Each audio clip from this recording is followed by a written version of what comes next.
السلام عليكم. دلوقتي لو انت بتشتغل على دور وجاي مثلا في مشهد مش قادر توصل للاحساس اللي مطلوب، او مثلا مش قادر توصل للاحاسيس اللي مطلوبه في الدور بشكل عام، تعمل ايه؟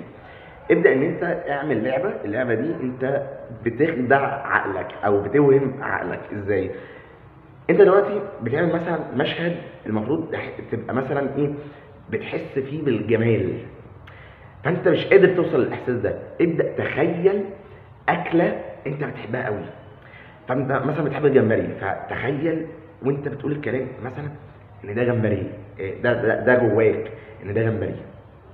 مثلا مشهد فيه كره او حاجه انت بتكرهها، فانت تبدا تتخيل حاجه مثلا شرب بتكرهه او ريحه بتكرهها، مثلا ريحه مثلا السجاير لو انت بتكرهها، فابدا ان انت شم السجاير، شم الريحه دي، تبدا ان انت تكره الموضوع بجد، فتبدا ان انت يوصل لك الاحساس فيجي الاداء من السكه دي.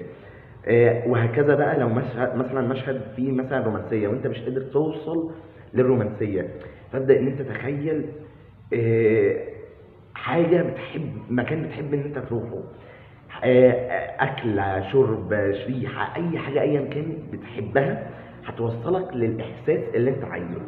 دي خدعه بتخدع بيها خيالك وعقلك، فبالتالي بتوصل، وحاجه يعني فعاله جدا وناس كتير جدا بتعملها وبتوصل وبتعمل نتيجه حلوه جدا.